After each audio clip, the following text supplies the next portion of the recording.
Gone with the Wind remains Hollywood's most turbulent triumph, a film that survived 3 directors and emerged as the highest-grossing movie of its era. The 1939 epic began under George Cukor, but producer David O. Selznick had other ideas. Cukor's dismissal in February 1939 shocked the industry. Officially, it was due to creative differences, but whispers suggested Clark Gable's discomfort with Cukor's style and rapport with the female cast played a role. Gable's influence may have tipped the scales. Victor Fleming replaced Cukor, shifting the film's tone towards sweeping spectacle. But the relentless pace and Selznick's micromanagement wore him down. Fleming temporarily stepped away due to exhaustion, and Sam Wood quietly filled in, directing key scenes like the burning of Atlanta. The result was an unexpected synergy. Cukor's early work shaped Vivien Leigh's Scarlett O'Hara, Fleming brought grandeur and tension, and Wood added technical polish. Insiders believe the mix of styles enriched the film's complexity. The final product swept the Academy Awards and redefined the Hollywood epic. King Vidor thought he was directing a straightforward Western when he signed on to Duel in the Sun in 1944. What he got instead was a front-row seat to one of Hollywood's most chaotic productions, and the drama wasn't confined to the screen. Producer David O. Selznick had become infatuated with his star, Jennifer Jones, whom he would later marry. This fixation turned a standard production into a directorial nightmare. Vidor found himself constantly clashing with Selznick, who rejected scenes and demanded endless rewrites to spotlight Jones in increasingly dramatic lighting. By mid-production, tensions boiled over. Vidor walked off the project, leaving Selznick scrambling. A rotating cast of directors followed. William Dieterle shot additional scenes. Then Joseph von Sternberg stepped in briefly before Selznick took the reins himself. This revolving door of directors resulted in a film with wildly inconsistent tones. Selznick ultimately re-edited the final cut to reflect his vision. The film's sensuality earned it the nickname Lust in the Dust. Rumors swirled that Jones and co-star Gregory Peck's on-screen chemistry sparked real-life friction, with Selznick growing increasingly possessive. Despite the behind-the-scenes turmoil, Duel in the Sun became a box-office juggernaut upon its 1946 release, earning 2 Oscar nominations and proving that even the most disordered productions can yield unforgettable results. 2 directors, 1 Roman epic, and MGM's most expensive gamble nearly collapsed before becoming 1951's biggest hit. Quo Vadis stands as a testament to Hollywood's ability to salvage chaos and turn it into gold. John Huston initially developed the adaptation of the original novel in the late 1940s, envisioning a darker, more introspective take. But MGM wanted spectacle, not subtlety. Creative disagreements led to Huston's departure before filming began. Anthony Mann took over and began shooting in Italy in 1950, capturing authentic Roman locations with his signature grit, but his vision clashed with studio expectations, and logistical issues led to his swift dismissal. Most of his footage was discarded. Enter Mervyn LeRoy, who inherited a sprawling, disjointed production already in motion. With major stars like Robert Taylor and Deborah Kerr on board and thousands of extras in place, LeRoy essentially restarted the film, reshooting nearly everything while preserving the grandeur MGM demanded. Studio executives reportedly considered scrapping the entire project. Instead, Mervyn's steady leadership turned a potential disaster into a triumph. The film earned 8 Oscar nominations and set the standard for future biblical epics, proving that even the most troubled productions can achieve cinematic immortality. 1961 witnessed one of Hollywood's most notorious director swaps on what was, at the time, its most expensive and ambitious film. Rouben Mamoulian had been at the helm of Cleopatra for 4 months, but his slow pace and ongoing creative clashes with 20th Century Fox executives led to mounting frustration. The studio, desperate to rein in costs and regain control, ultimately pulled the plug on Mamoulian's tenure, dismissing him and shelving nearly all of the footage he had shot. Joseph L. Mankiewicz was brought in as his replacement, but this was no simple change in leadership. It was a full-scale creative overhaul. Mankiewicz rewrote the script, reimagined the film's tone, and started production almost from scratch, determined to salvage the troubled epic. Complications, however, only multiplied. Elizabeth Taylor's near-fatal illness brought filming to a standstill, and her highly publicized affair with Richard Burton during the Rome shoot in 1962 became a global media sensation, turning the set into a tabloid feeding frenzy. Mankiewicz found himself not only directing a film but also managing a relentless media circus. As production dragged on, costs spiraled out of control, eventually ballooning to an unprecedented $44 million, nearly bankrupting 20th Century Fox.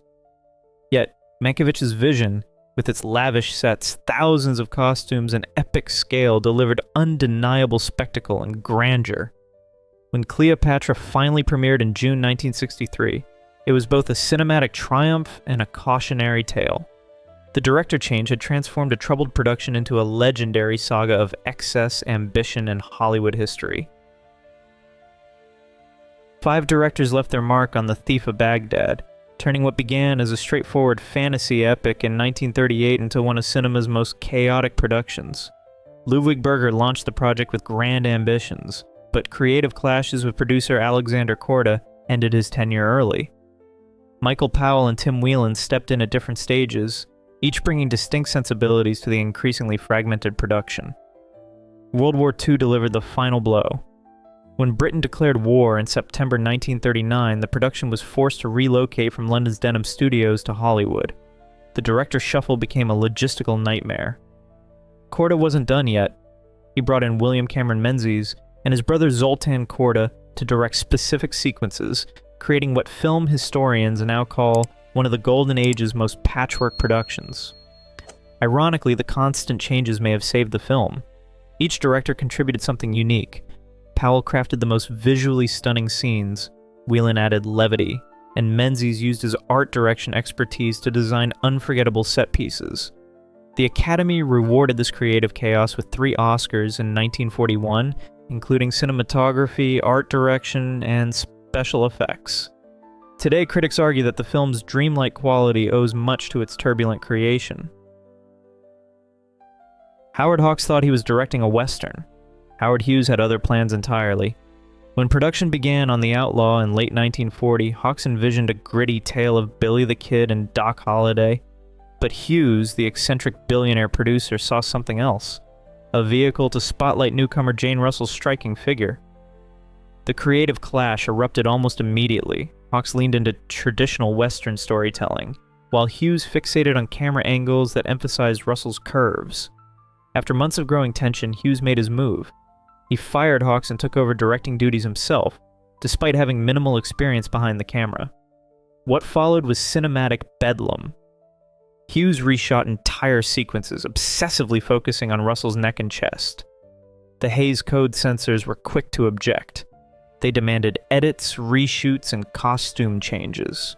Hughes made only minor adjustments, turning The Outlaw into a prolonged standoff between Hollywood's moral watchdogs and one man's defiant vision. But Hughes proved to be a marketing mastermind. He created provocative posters of Russell reclining in hay, her dress artfully arranged. The tagline, "Mean, Moody, and Magnificent," became iconic, even though most audiences couldn't see the film, which remained in censorship limbo after its 1943 preview. When The Outlaw finally hit theaters nationwide in 1946, its infamy eclipsed everything else. Critics dismissed the plot, but audiences lined up to see what the controversy was about. Hughes had inadvertently created something more potent than a solid Western. He'd engineered a cultural flashpoint that launched Russell's career and solidified his reputation as Hollywood's most unpredictable maverick. John Huston believed he was crafting a profound meditation on war's psychological toll. MGM had other priorities. In 1951, Huston completed his adaptation of Stephen Crane's novel, delivering a stark, introspective film that ran over 110 minutes. Test audiences were stunned into silence. MGM panicked. Producer Dor Sherry intervened, cutting the film down to 69 minutes. Entire character arcs vanished, and the nuanced portrayal of fear and bravery was replaced with more conventional action. Uncredited directors were brought in to shoot new scenes without Huston's input. Some speculate Fred Zinnemann was among them, though the studio never confirmed identities. Voiceovers were added to explain what Huston had shown through subtlety. Disillusioned, Huston disowned the final cut, yet fragments of his vision endured. Critics and historians later praised the film's raw depiction of battlefield trauma, noting its influence on later war films. The missing 40-plus minutes became legendary. a symbol of how studio interference can both ruin and mythologize a film. Producer Darryl F. Zanuck faced a logistical nightmare that would make most Hollywood executives reach for the nearest bottle of antacids. The Longest Day, his ambitious 1962 D-Day epic, demanded something unprecedented in cinema history. Multiple directors handling different national perspectives to capture the authentic chaos of June 6, 1944. Zanuck assembled one of the most complex directorial teams of its era for a single picture. Ken Anakin took charge of British and French sequences, bringing his experience from previous war films to the beaches of Normandy. Andrew Martin, known for his action expertise, primarily handled major American battle scenes, especially the brutal Omaha beach landings that became the film's centerpiece. Meanwhile, Bernhard Wicki directed German segments, ensuring the enemy perspective carried authentic weight rather than cartoon villainy. Tensions among the directors reportedly reached boiling points, with each fiercely protective of their national sequences and creative vision. Zanuck himself stepped behind the camera for several uncredited scenes, essentially becoming a fourth director when disputes threatened to derail the massive undertaking. His hands-on involvement became legendary. He had walked from one unit to another, resolving conflicts and maintaining continuity across what amounted to separate films being shot simultaneously. This multi-director approach created documentary-like realism that critics praised, though it also led to stylistic inconsistencies that cinephiles still debate. Some scenes feel distinctly British in their restraint, while others pulse with American bravado or German precision.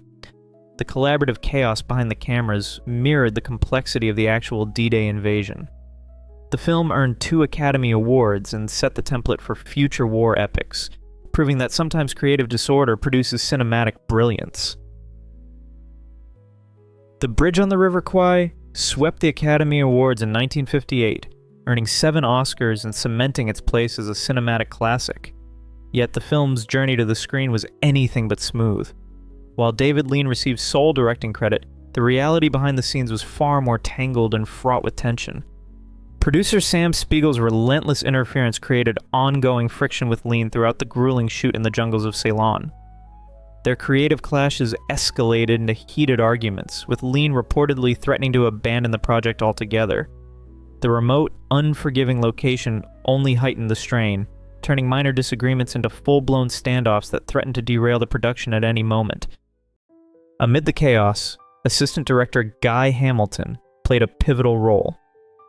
When Lean fell ill, Hamilton stepped in to oversee crucial second unit work, including the film's most technically demanding sequences, most notably the spectacular bridge explosion.